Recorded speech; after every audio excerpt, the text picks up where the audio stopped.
Seguim el magazín de Ràdio Sant Feliu en aquesta sintonia, al 105.3 de la FM i a radiosantfeliu.cat. Ens podeu escoltar, ja sabeu, a través de l'streaming. Avui volem fer-nos ressò d'un projecte d'aquí de la nostra ciutat, de Sant Feliu de Llobregat, que justament acaba de guanyar un guardó a la millor experiència econòmica, els darrers premis de reconeixement cultural del Centre d'Estudis Comarcals del Baix Llobregat. Tenim els seus fundadors aquí als estudis de Ràdio Sant Feliu. Molt bon dia a tots dos. Bon dia. Us els presentem. Ells són la Maria Seoane i el Roger Olivella, cofundadors del sistema TET. Sí. TET.org. Correcte. Molt bé. Sí. A veure, què és ben bé això? Què és això? Qui m'ho explicava? Jo, doncs moltes gràcies Va, per t'ha tocat, Roger. convidar-nos, que és un plaer estar A aquí. vosaltres, per venir. Nosaltres vivim i treballem aquí a Sant Feliu, per tant, és un honor. Doncs què és el sistema TET, no? Doncs bé, aquest projecte va començar durant la pandèmia. No, allò que Com tants altres projectes, eh? Sí, Veus com la pandèmia també porta coses bones? És allò que diuen, no?, que quan hi ha crisi... Sí, hi ha oportunitats. Sí, també. hi ha Ho havia oportunitats. escoltat, però pensava, no sé, però sí. Ens vam trobar amb aquesta situació, no? Teníem més temps, era un moment de canvi, de replantejar-se coses, no? Sí. També de canvis vitals, i justament feia un parell de mesos que ho havíem parlat. I va ser com, ostres, doncs ara tenim l'oportunitat tenim tot el temps, diguéssim, o més temps que abans. Sí. I a més ens va trobar amb una necessitat molt gran, que és que els professors tenien també moltes dificultats per impartir classes i es van haver d'immergir de cop en tot el món digital, Sí. no? Tots ho sabem, no? Sí, va ser com a la força, no hi havia una altra manera. No hi havia marxa enrere, no hi havia opció de dir que no, perquè era això, o es quedaven molts també es van quedar, Sí. sense classes i perdent mesos d'aprenentatge, no? I llavors nosaltres vam començar fent webinars, fent seminaris online gratuïts per professors. Sí, per ajudar una miqueta, per contribuir a que tot fos més fàcil, no? Molt bé. I va ser a partir d'aquí que vam dir hem d'ajudar els profes, els hem d'acompanyar, els hem de donar recursos, els hem de formar, hem d'estar al seu costat, perquè a més ara als professors se'ls exigeix molt, no? Cada vegada més se'ls exigeix. És una societat més complexa, canviant, les aules són més diverses i per tant, doncs, els professors també s'han de cuidar, no? També hi ha d'haver algú que els doni aquest suport que necessiten. Molt bé. De quins àmbits proveniu tots dos? Ui, jo soc dentista. Caram, dentista. Dentista, sí. Dentista. Ui, jo ja començo a suar. Només de sentir la paraula. Sí, però a més he fet moltes coses, no? He fet fotografia, he fet MBA i, doncs, direcció. Doncs, ara Molt estic bé. aquí. Molt bé. I tu, Roger? Jo sóc enginyer de telecomunicacions i després educador, també, professor. Sempre m'ha agradat molt el tema educatiu, tant no formal com formal. Molt bé. Sí. Llavors, clar, detecteu aquesta necessitat de manera comuna? És a dir, aquí se li acut... Podríem fer alguna cosa relacionada amb això? Bueno, van començar, com va dir el Roger, a fer formacions i en aquestes formacions feien materials, no? I doncs jo de petita tenia discapacitat visual i encara tinc problemes visuals, doncs, i estaven fent un material per una placa electrònica, però era tot tan petit que jo li vaig dir al Roger, això com ho podem fer nens amb discapacitat visual? Clar. Perquè és impossible. Per mi és impossible, no? Sí. I Roger em va dir, jo crec que no poden. I a partir d'allí va sorgir tota la idea de ostres, hem de fer alguna cosa, perquè si no molts nens vulnerables es queden fora de l'aprenentatge STEAM, no? I vam començar a treballar amb fer recursos educatius accessibles, tot ensayo i error, una miqueta, no? Com es comença tot. Sí. No? Les necessitats, preguntant, escoltant molt a les persones, als educadors amb nens en aquestes dificultats. I doncs així va començar. Com a tots els àmbits de la vida, sempre hi ha coses que estan més de moda, no? I ara es parla molt de l'educació STEAM. Expliquem una mica què és, perquè segurament molta gent no sap ni de què estem parlant. Alguns pares reben, no?, alguna circular que diu que comencen una assignatura STEAM i es queden com una mica descol·locats. Jo personalment penso que va bé perquè STEAM significa, ve de l'anglès, de les sigles de ciència, tecnologia, enginyeria, a vegades hi posem la A també, arts i matemàtiques. A vegades és STEM sense la A, no? I són aquestes disciplines que estan molt en augment, no? En un món tecnològic i tecnificat com el que tenim ara, i que, com sabem, la tecnologia impacta totes les àrees de la nostra vida, no? Des que ens llevem fins que ens anem a dormir, des del despertador, a comunicar-nos, a comprar entrades, a tot. Llavors, clar, aquestes disciplines havien estat molt oblidades, sobretot en els petits. A primària quasi no hi havia res. A infantil ja ni parlem. I a secundària, doncs sí, no? Hi ha la tecno, les matemàtiques, informàtica. Però, clar, es tractava tot des d'un punt de vista, com més de, no sé com dir-ho, com antic, no? Com de l'època quasi bé industrial. Com sempre. Com s'havia fet sempre. Exacte, aquesta és la frase, no? Per què ho fem així? Perquè sempre s'ha fet així. I llavors l'STEM és una oportunitat per aprendre aquestes disciplines de forma interdisciplinar o multidisciplinar. Perquè també és com és la vida, no? La vida, tu no trobes un número caminant i després una màquina industrial al mig del camí, no? Tot va barrejant, no? Els descobriments a la història s'han fet experimentant i barrejant conceptes.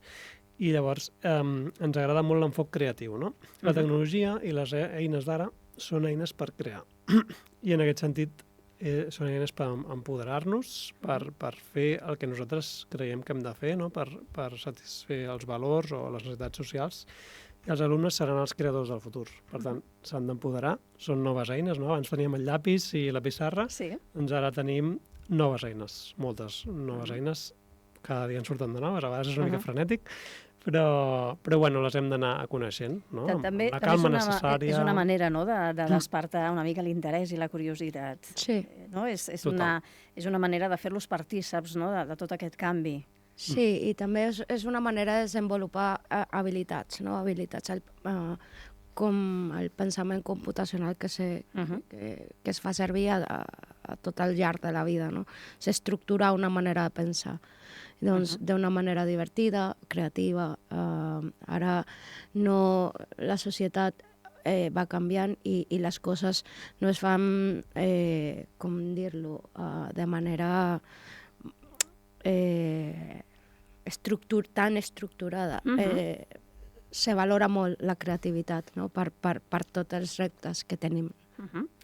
Com s'adapta en un centre escolar aquest sistema? Ho dic perquè hi ha cada vegada més centres educatius que funcionen per projectes, hi ha d'altres que funcionen de manera més tradicional i, curiosament, els que funcionen per projectes arriba un moment, una etapa en la que tornen a la manera tradicional, perquè al final les proves de selectivitat i de més, ara sembla que hi haurà un canvi, però fins ara eren com sempre, com dèiem abans, no? Llavors, com s'intenta, no?, introduir aquesta nova manera d'ensenyar en els centres educatius, sobretot aquests que potser presenten més resistència en el sentit que sempre han fet les coses d'aquesta manera i que no és tan fàcil fer-los canviar. Sí. Encara que la vida, no?, i la societat estiguin anant cap a aquest camí. Sí. No? Podem parlar d'innovació educativa, no? De fet, jo soc màster de formació de professorat de secundària a la Salle, en Ramon Llull, i és un tema recurrent i que m'interessa molt. Jo penso que fa 20 anys gairebé ningú innovava, o si el que innovava no se li deia així, no? Era un profe boig o un profe guai, no? I a vegades, a més, es topava amb la institució, amb l'ordre, i no ho tenia fàcil. Ara s'està fomentant molt la innovació, inclús la llei ho afavoreix, no? Barrejar disciplines, com dèiem, aprenentatge per competències, avaluar d'altres maneres, fer servir la tecnologia. I és veritat que a vegades hi ha el risc d'anar-nos a l'altre extrem una mica i de que tot quedi com massa diluït, no? D'alguna manera, que tot sigui com passar-s'ho bé i no hi hagi substància, no? Llavors, bueno, aquí ja potser és més opinió personal, però crec que s'ha de buscar el punt mig, que no hem d'oblidar el rigor que es feia abans i l'esforç, no? Perquè a vegades sembla que es posin com a contraposats, no? És que o s'esforcen o s'ho passen bé. I, bueno, per què hem de ser oposats, no? Abans, a l'escola, perdíem molt de temps, per no dir la meitat del temps segur, copiant de la pissarra o memoritzant coses i repetint el mateix que deia el professor.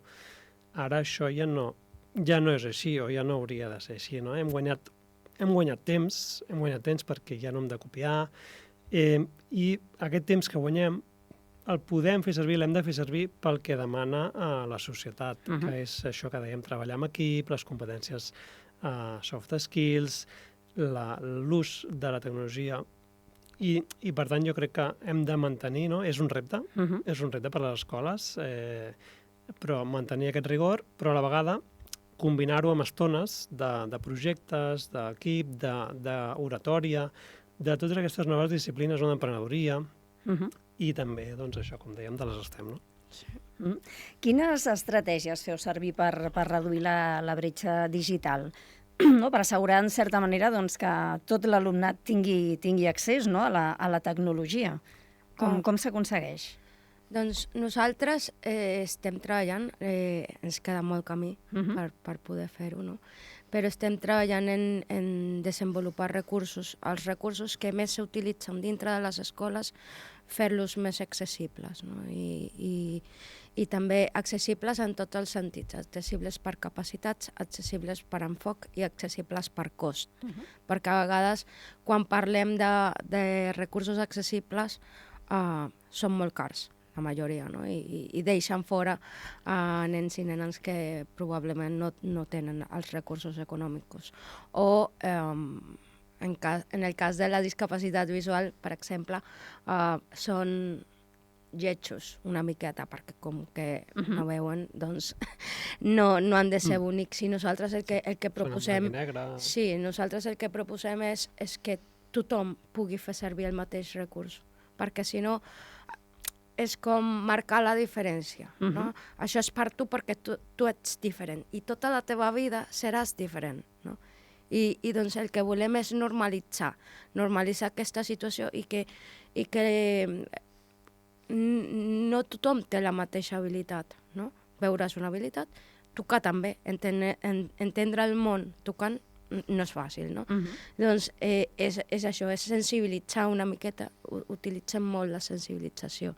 I també volem no només que sigui el sector educatiu, no només que sigui els profes, volem que també siguin les entitats, perquè les entitats creen coses, creen recursos, fan esdeveniments i volem que tinguin aquesta mirada, no? Si fem una presentació, doncs aplicar estratègies perquè pugui ser accessible a més gent, no? Si fem un esdeveniment, doncs posar certes coses que facilitin la participació de les persones. No? Sí, nosaltres això creiem molt en aquesta part de formar i empoderar el professorat, perquè al final és la taca d'oli, no? És la manera que arribin l'alumne i de que es quedin al centre, no? Si tu vas a un centre, fas un taller als alumnes i marxes, doncs allò desapareix ràpidament. Per tant, el professorat és el que ha de liderar això, no? Després, també hi ha aquesta part de motivació, no? Els profes tenen ara com se'ls demana moltes coses i per això creiem també que col·laborant amb entitats, col·laborant amb fundacions o també amb vivim en un món connectat i internacional i també doncs, organitzar jornades, compartir experiències, donar premis, reconèixer la gran feina que fan els professors és essencial per mantenir la seva motivació i el seu reconeixement. I en aquest sentit doncs, estem molt contents que hem col·laborat amb la Fundació Scratch de l'MIT, del Media Lab de Boston, i la Fundació Microbit d'Anglaterra, de la BBC, que són dos grans referents en el món de la robòtica educativa i la programació.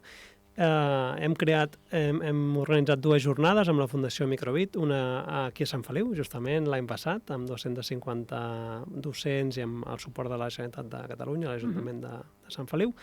I ara fa un mes, aquest mes de novembre, a Madrid, també. I ara properament en farem una a Andalusia, també, amb la Fundació Microbit.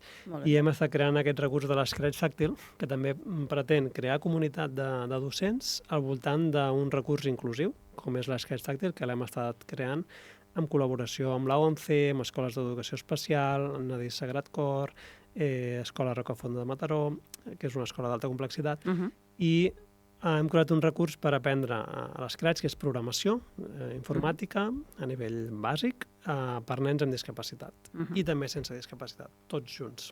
I creiem molt també que no només és el recurs, també és crear la comunitat darrere, no? Sí, la comunitat és important.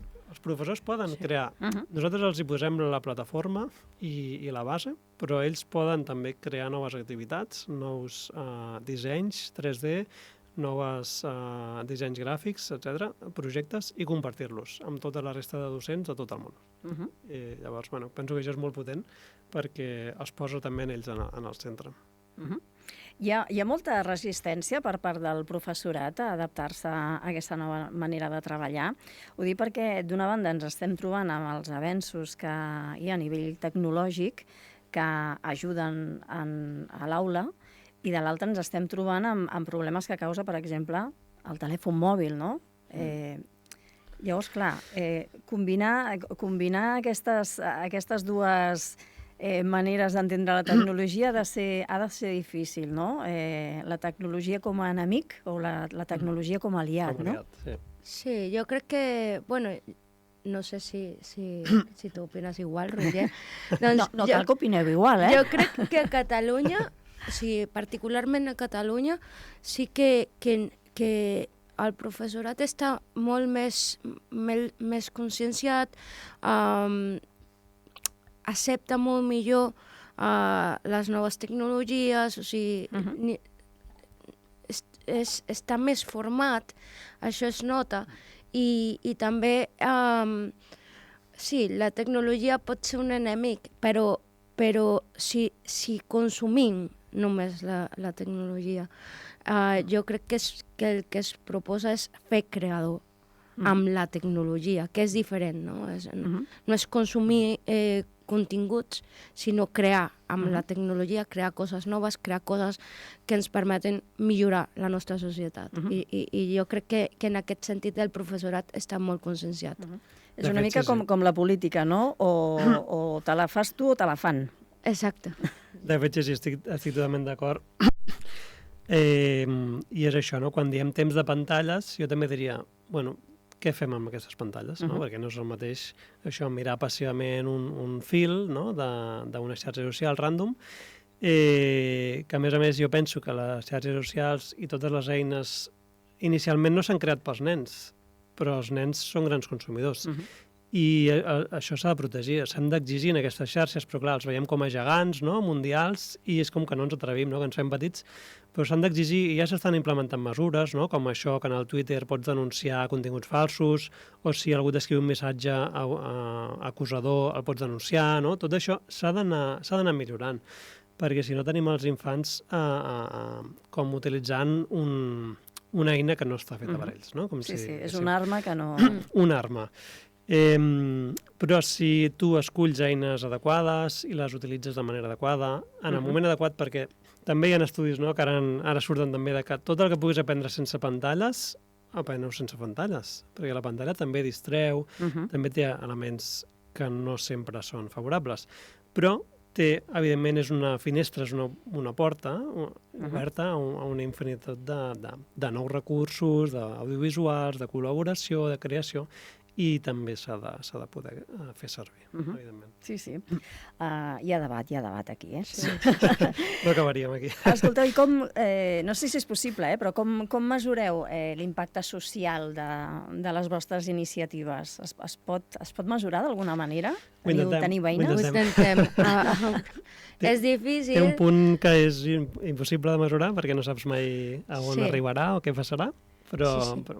Doncs, per exemple, el que tenim més mesurat, perquè encara ens falta posar-nos amb això, doncs és, per exemple, el tactile, l'Scratch tactile, ara mateix està present en 70 països de tot el món, d'usuaris de 70 països de tot el món. Estem al·lucinats amb això. Sí, voluntaris ja ho han traduït a 6 idiomes. El polonès la setmana passada, sí, en castellà, en grec, en alemany, romanès. I doncs això és molt més del que nosaltres imaginàvem, no? Perquè només porta un any.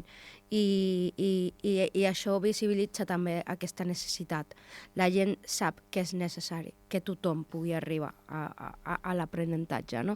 I a més, pues, hem impactat en més de 4.500 docents i indirectament 10.000 nens amb aquest recurs, no? Doncs en tot el que fem no sabria dir-te l'impacte, no?